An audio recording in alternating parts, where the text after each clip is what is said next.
नमस्कार, बहुत स्वागत है आप सभी का। आप देख रहे हैं उत्तराखंड प्राइम। मैं हूं आपके साथ जया मिश्रा। बुलेटिन की शुरुआत बड़ी खबर के साथ करेंगे और बड़ी खबर देहरादून से। आपको बता दें, देहरादून में निर्वाचन आयोग की प्रेस कॉन्फ्रेंस। चुनाव को लेकर साझा की रणनीति और राजनीतिक दलों के नेताओं से सुझाव लिए गए। प्रदेश के तमाम आला अधिकारियों के साथ मीटिंग की गई। निर्वाचन आयोग ने दिया चुनाव निष्पक्ष तरीके से कराने का भरोसा। तो राजनीतिक दलों से सुझाव भी लिए गए। प्रदेश के तमाम अधिकारियों के साथ मीटिंग की गई और चुनाव निष्पक्ष तरीके से कराने का भरोसा दिया गया। स्वतंत्र, निष्पक्ष तथा प्रलोभन मुक्त तरीके से विधानसभा का आगामी सामान्य निर्वाचन करने के लिए प्रतिबद्ध है। हमारा प्रयास है कि सभी वरिष्ठ नागरिकों, दिव्यांगजनों, महिलाओं, नए मतदाताओं सहित सभी मतदाताओं की अधिकतम भागीदारी सुनिश्चित हो। एनफोर्समेंट को बढ़ाने के लिए चर्चा की गई। तदुपरांत जो हमारे सीओ हैं उनके साथ पूरे राज्य का विश्लेषण किया गया।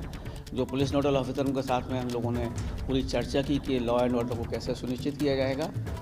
उसके उपरांत सबसे मिलने के बाद कमीशन हमेशा चीफ सेक्रेटरी तथा डीजी पुलिस के साथ अपना मीटिंग करता है, जिसमें कि सभी चीज़ों को और जो कमियां रह गई हैं पूरे प्रदेश में किसी भी चीज़ के बारे में उनसे डिस्कशन किया जाता है। और जो हम लोगों ने डिस्कशन उनके साथ किया है, आप लोगों ने भी इसको देखा होगा और लगा होगा कि एक वातावरण क्रिएट किया गया है जो कि एक सामाजिक डेमोक्रेसी का एक फेस्टिवल होता है, जो त्यौहार वाला, उस तरह से हम लोग काम कर रहे हैं। और हमने वो वाले बूथ भी आइडेंटिफाई किए हैं जहाँ पर पोलिंग परसेंटेज 65% से भी कम था। जो कि एवरेज था 65%, उससे पोलिंग बूथ कम हो गए, उससे जो परसेंटेज कम है उसी सारी पोलिंग बूथ को चिन्हित किया गया है और ऑफिसरों को ये डायरेक्शन दी गई है कि वहाँ जा के सभी मतदाताओं को आग्रह करें, सभी मतदाताओं को बताएं कि आपका वोट डालना आवश्यक है। और इसी खबर पर ज्यादा जानकारी के साथ पंकज राणा मेरे सहयोगी देहरादून से मौजूद हैं। पंकज, निर्वाचन आयोग की तरफ से प्रेस कॉन्फ्रेंस भी की गई, निष्पक्ष चुनाव होगा ये भरोसा दिया गया। राजनीतिक दलों के भी सुझाव लिए गए। किस तरीके के सुझाव सामने आए?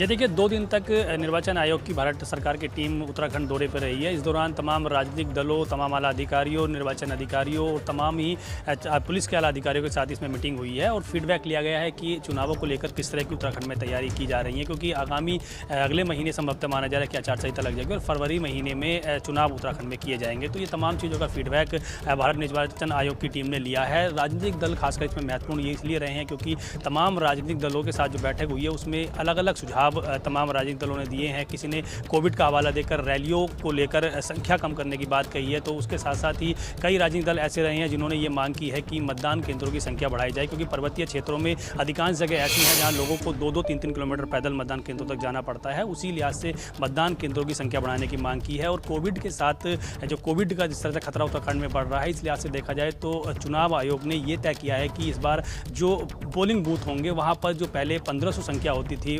मतदाताओं की, उसको घटाकर 1200 कर दिया है। 1200 संख्या वहाँ रहेगी। इसके साथ साथ ही अन्य तमाम व्यवस्थाओं को दुरुस्त करने के निर्देश दिए हैं, क्योंकि अभी तकरीबन अगर देखा जाए तो 2 महीने का वक्त है राज्य सरकार के पास, जो तमाम तरह की तैयारियां यहाँ करनी होंगी। चाहे हम पोलिंग बूथों पर पानी, बिजली, सड़क, तमाम चीज़ों की व्यवस्था की बात करें तो तमाम इन तरह की व्यवस्था करनी होंगी। और एक तरह से क्योंकि इसमें खास बात ये भी रही है कि जो 80 साल से अधिक उम्र के मतदाता हैं उनको बैलेट पोस्टर के जरिए मतदान कराने की चुनाव आयोग ने बात कही है, क्योंकि वो पैदल अपने मतदान बूथों तक नहीं जा सकते हैं। तो जो तमाम वॉलंटियर्स होंगे या मतदान अधिकारी होंगे वो वहां तक जाएंगे, उनसे बैलेट पोस्टों के जरिए मतदान कराएंगे। तो इस तरह की व्यवस्था चुनाव निर्वाचन आयोग ने यहाँ बनाई है। और अब क्योंकि तमाम अधिकारी इसमें रहे हैं, मुख्य सचिव रहे हैं, तमाम विभागों के अलग अलग सचिव थे, वो इस बैठक में मौजूद हैं। सभी से फीडबैक लिया गया है। क्योंकि अब वक्त भी बहुत कम है, 2 महीने का वक्त सिर्फ बचा हुआ है। निर्वाचन आयोग की सक्रियता भी अब बढ़ती जा रही है और इससे साफ जाहिर हो रहा है कि किसी भी वक्त तारीखों का भी ऐलान किया जा सकता है, चुनाव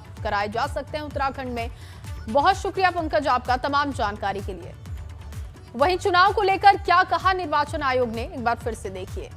कुछ राजनीतिक दलों ने कहा कि ज़्यादातर लोगों ने कहा कि साहब जो चुनाव हैं हमारे पूर्णतया निष्पक्ष हों और इसमें किसी भी सरकारी महकमे की बायसनेस ना हो, इसलिए सभी पार्टियों को उचित सुविधाएं मिलें। कुछ लोगों ने कहा जो राजनीतिक दल हैं कि कंसीडरिंग कि कोविड का भी वो है और समय भी लोगों के यहाँ पर दूरदराज इलाकों में पोलिंग स्टेशंस होते हैं, तो पोलिंग का समय बढ़ाया जाए। सभी राजनीतिक दलों ने 80 वर्ष के मतदाताओं और विकलांग व्यक्तियों के लिए आयोग द्वारा प्रदान की गई डाक मत सुविधा की सराहना की। और अब खबर पिथौरागढ़ से है, जहां पिथौरागढ़ में मुनस्यारी तहसील के कई गांव में सड़क नहीं है, जिस वजह से ग्रामीणों ने 2022 के चुनाव बहिष्कार का फैसला किया। ग्रामीणों का कहना है कि सड़क नहीं होने से उन्होंने 135 किलोमीटर का अतिरिक्त सफर तय किया और इसके साथ ही ग्रामीणों की नाराजगी शिक्षा व्यवस्था, स्वास्थ्य सुविधाएं न होने को लेकर भी है।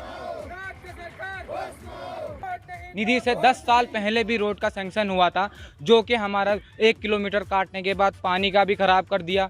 मवेशियों को जंगल जाने के लिए, राशन लाने के लिए, अगर कोई पीड़ित महिला या बुजुर्ग किसी को बीमार हो जाता है, उसको भी हम अस्पताल तक पहुंचाने के लिए 3-4 किलोमीटर का हमें डोली में ले जाना पड़ता है। गिन्नी बैंड से गिन्नी गांव तक जो है लगभग 4.5-5 किलोमीटर का रास्ता है। उसमें रोड की आपकी डिमांड है और उनके द्वारा अवगत कराए गए। 2016 से इसमें कार्रवाई चल रही है और शायद संभवतः ये स्वीकृत भी बताई जा रही है इनके द्वारा। तो मैं अभी DDR से बात करता हूँ, SDM मुनस्यारी से भी बात करता हूँ। अगर ये स्वीकृत है तो इसमें आगे तुरंत कार्रवाई हो। दूसरा जो इनका कहना है कि पैदल रास्ते हैं वो भी बहुत ख़राब है, जिस कारण आने जाने में और बीमार व्यक्ति को लाने में दिक्कत होती है। उसको भी हम लोग विकासखंड के माध्यम से इसको दिखवाते हैं। और चलिए इस बीच आपको एक और बड़ी जानकारी, बेहद अहम जानकारी दे दे। दिल्ली में उत्तराखंड कांग्रेस के नेताओं की मीटिंग, हरीश रावत की नाराजगी को लेकर मीटिंग, और मीटिंग में मौजूद रहेंगे कांग्रेस के तमाम बड़े नेता। ये बड़ी खबर आपको दे रहे हैं। मीटिंग में नाराजगी दूर करने की कोशिश की जाएगी। तमाम बड़े नेताओं को बुलाया गया है। हरीश रावत ने ट्वीट किया और उस ट्वीट के बाद घमासान मचा हुआ है। हरीश रावत संगठन के कई नेताओं से नाराज है। गणेश गोदियाल ने उनका समर्थन भी किया है। प्रदीप टमटा की तरफ से भी उनका समर्थन किया गया और अब तमाम बड़े नेताओं को दिल्ली बुला लिया गया है। मीटिंग होगी, राहुल गांधी के साथ तमाम ये बड़े नेता बैठेंगे। कोशिश की जाएगी कि नाराजगी को आज ही खत्म कर दिया जाए। हरीश रावत की नाराजगी को लेकर ये मीटिंग महत्वपूर्ण बताई जा रही है। वहीं देहरादून में कांग्रेस कार्यकर्ताओं में मारपीट की भी खबर मिली है। कांग्रेस कार्यालय में कार्यकर्ताओं के बीच मारपीट हो गई। हरीश गुट के बताए जा रहे हैं कार्यकर्ता। तो ये बड़ी जानकारी मिल रही है। देहरादून में कांग्रेस कार्यकर्ताओं में मारपीट हो गई। कांग्रेस कार्यालय में कार्यकर्ताओं के बीच मारपीट हो गई और बताया जा रहा है कि हरीश गुट के ये तमाम कार्यकर्ता थे। विनोद इस वक्त फोन लाइन पर मौजूद है। विनोद, कांग्रेस के कार्यकर्ता आपस में भिड़ गए, बताया जा रहा है कि हरीश गुट के ये कार्यकर्ता थे, क्या पूरी खबर? दीपा, देखिए, जब से पूर्व मुख्यमंत्री हरीश रावत का ट्वीट सामने आया है, उस दौरान लगातार अब जो उत्तराखंड की राजनीति है उसमें जरूर भूचाल ये कहा जा सकता है। और उसी क्रम में हरीश रावत और पार्टी के तमाम दिग्गज दिल्ली में डटे हुए हैं, लेकिन कांग्रेस भवन का नजारा कुछ और ही है। दो गुट में जरूर मारपीट हुई है और जिसने मारपीट की है उन्होंने मारपीट करते हुए और भागते हुए ये कहा कि हरीश रावत को जो भी गाली देगा उसका इसी तरह से पिटाई उसकी होगी। तो लिहाजा ये कहा जाए कि अभी दो गुटों में भिड़ंत है, यानी प्रीतम सिंह के वो दूसरे अन्य जो कार्यकर्ता है और हरीश रावत गुट के जो कार्यकर्ता है उनमें आपस में जबरदस्त मारपीट हुई है। और मारपीट के बाद में हालांकि भी पूरा मामला शांत हो गया है, लेकिन ठीक जिस तरह से भूचाल ट्वीट के माध्यम से हो रहा है उसके दौरान ये जरूर कहा जाए कि पूरी तरह से स्थिति अब उत्तराखंड में कांग्रेस की ठीक नहीं है। जिस तरह से मारपीट हो रही है, अलग अलग गुटों के कार्यकर्ता भिड़े हुए हैं और हरीश रावत के कई ऐसे कार्यकर्ता, उनके गुट के कई कार्यकर्ता आए थे कांग्रेस भवन में और दूसरे अन्य युवा पदाधिकारियों के साथ में मारपीट करके चले गए हैं। लिहाजा उन्होंने खुली चेतावनी ये भी दी है कि हरीश रावत को जो भी गाली देगा उसका हश्र यही होगा। इस तरीके की सारी चीजें सामने आई है दीपा, और ये महत्वपूर्ण होगा जिस तरह से सियासी भूचाल के बाद में तमाम पार्टी के दिग्गज नेता कांग्रेस में बिल्कुल, यानी कि खोलकर गुटबाजी सामने आ रही है कांग्रेस के विनोद। और देखिए, अब तो तमाम बड़े नेताओं को दिल्ली भी बुलाया गया है, वहां पर मीटिंग होगी, लेकिन दूसरी तरफ ये गुटबाजी उत्तराखंड में अभी भी नहीं थम रही है। आप बने रहिए हमारे साथ। वहीं विपक्ष के अंदर जिस तरीके की गुटबाजी देखने को मिल रही है, उसके बाद भाजपा भी हमलावर है। विपक्ष पर लगातार हमले हो रहे हैं, सुनिए। मुझे लगता है शायद समय आ गया उनके पूरी तरह से रिटायरमेंट का। और जो मैंने बहुत पहले भी उनको सलाह दी थी कि बेहतर है कि इस उम्र में कांग्रेस के अंदर जो वो अभी तक तो कांग्रेस कर रहे थे, आज कांग्रेस हाईकमान पे उन्होंने अटैक किया। तो बेहतर यही होगा कि वानप्रस्थ आश्रम में जाने का उचित समय आ गया। कांग्रेस जो है भारतीय जनता पार्टी का जो जनाधार दिन प्रतिदिन बढ़ता जा रहा है, तो कांग्रेस के लोगों को बिल्कुल आपस में जो है एक नहीं है।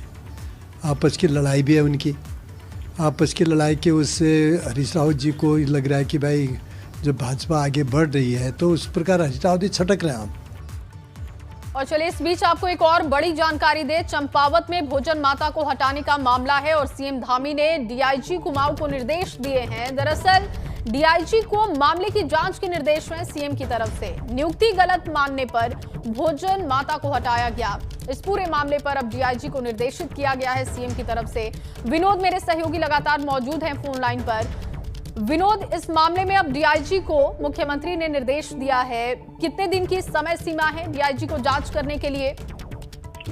बिल्कुल, देखिए ये मामला दीपा कई दिनों से संज्ञान में लाया गया है और राज्य सरकार ने आज इस पूरे मामले को संज्ञान में लेते हुए डीआईजी कुमाऊं नीलेश आनंद भरने को तमाम इस मामले में कार्रवाई करने के लिए निर्देशित किया है। और बागेश्वर का ये पूरा मामला है जहां पर शेड्यूल कास्ट यानी अनुसूचित जाति की जो भोजन माता है उसकी तैनाती स्कूल में हुई थी, लेकिन कुछ ऐसे बच्चे थे और लोग थे जो बिल्कुल उनके हाथों से बना खाना अपने बच्चों को खिलाने के लिए बिल्कुल नाराजगी जाहिर करते नजर आए। और पूरा ये मामला तूल जैसे ही पकड़ा तो राज्य सरकार की ओर से इस पूरे मामले में संज्ञान लिया गया है। और जो जिस तरह से जाति समुदाय को लेकर पूरी तरह से भ्रांतियां लोग फैला रहे हैं और विरोध कर रहे थे, तो मुख्यमंत्री पुष्कर सिंह धामी की ओर से डीआईजी कुमाऊं को निर्देशित किया गया है कि जो भी इस प्रकरण में शामिल है उनके खिलाफ कार्रवाई करे और जो भी वैधानिक कार्रवाई है उसको किया जाए। दीपक, बहुत शुक्रिया विनोद आपका तमाम जानकारी के लिए।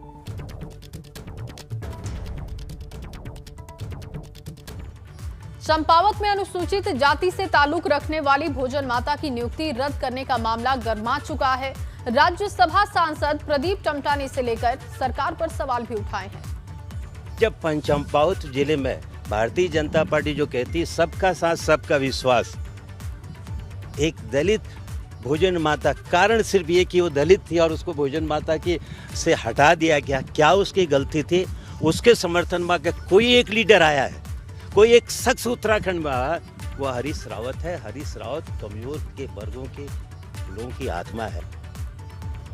और अब आपको देहरादून से बड़ी खबर बता दें, आज होगी धामी कैबिनेट की बैठक। ये बड़ी खबर मिल रही है, शाम 7 बजे मंत्रिमंडल की बैठक होने जा रही है। सचिवालय के विश्वकर्मा भवन में बैठक आयोजित की जाएगी। कई अहम प्रस्तावों पर मुहर लग सकती है।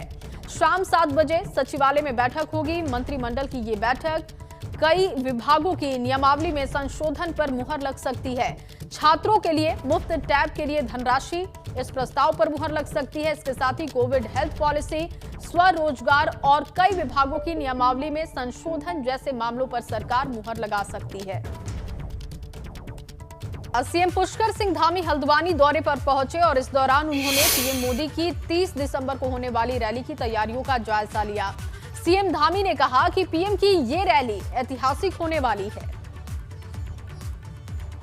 उत्साह है लोगों में माननीय प्रधानमंत्री जी को लेकर, और पिछले 5 सालों में 2017 से लेकर 2021 के अंत तक अभी तक 1 लाख करोड़ योजनाओं की यहाँ पर अभी तक स्वीकृति हो चुकी है। अभी देहरादून में 18,000 की योजनाओं का शिलान्यास और लोकार्पण हुआ था।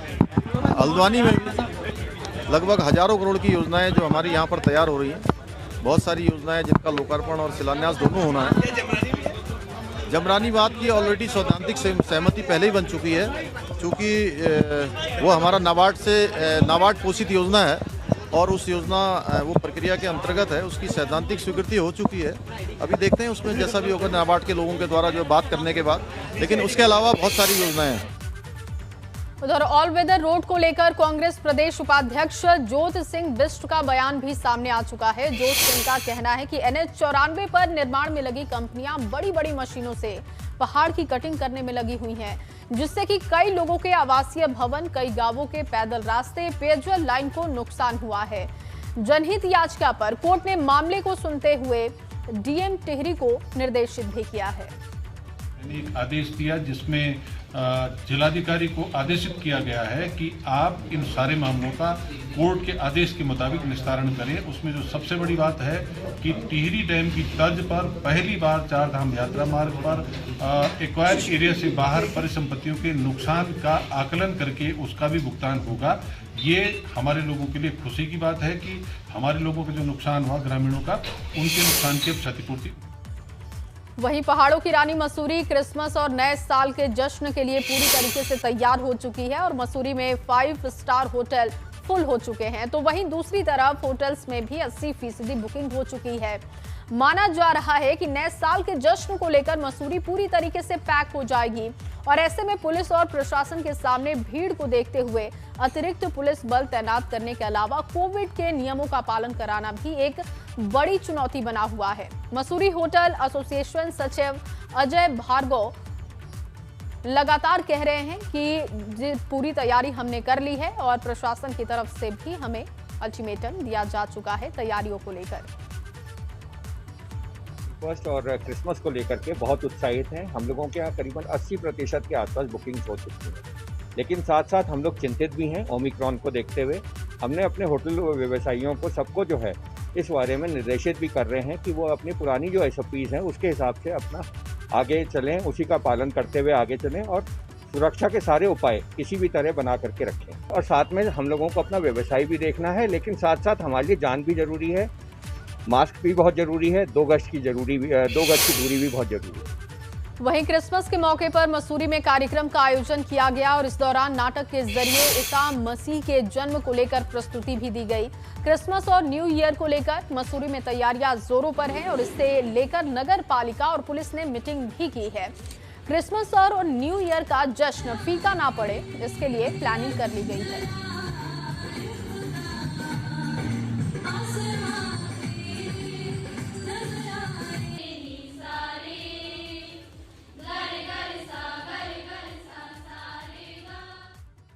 दो जनवरी तक जो हमारा ये फेस्टिव सीज़न है, क्रिसमस है, न्यू ईयर है और वीकेंड्स हैं, इनके लिए मसूरी शहर में जो भी पर्यटक बाहर से आने हैं या जो भी लोग इधर आएंगे उनके लिए कुछ ट्रैफिक नियम हमने डिस्कस किए अभी नगर पालिका अध्यक्ष जी के साथ मिलकर और सभासद और जो स्थानीय लोग हैं उनसे मिलकर के ये बनाया गया है, जिसमें हमारे पास एक किंगरेक पार्किंग और MDDA की जो टाउन हॉल पार्किंग है और जो कैंपटी रोड पार्किंग है, अन्य छोटी मोटी पार्किंग मिला करके लगभग 900 गाड़ियों की पार्किंग हमारे पास इस वक्त है, जो नगर पालिका या अन्य लोगों से संचालित की जा रही है।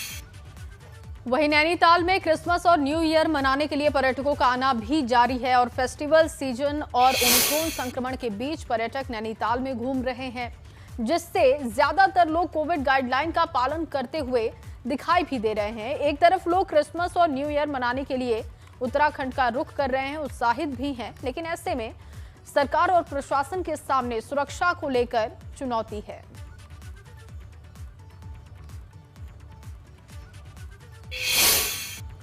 और अब खबर रामनगर से है, जहां रामनगर में ओमिक्रॉन के खतरे से लोग बेखबर हैं और यहां कोरोना के कई मामले सामने आ चुके हैं। इसे देखते हुए स्वास्थ्य विभाग अलर्ट पर है, लेकिन लोग कोविड गाइडलाइन का पालन नहीं कर रहे हैं। बिना मास्क के लोग बाजारों में घूमते हुए भी देखे गए।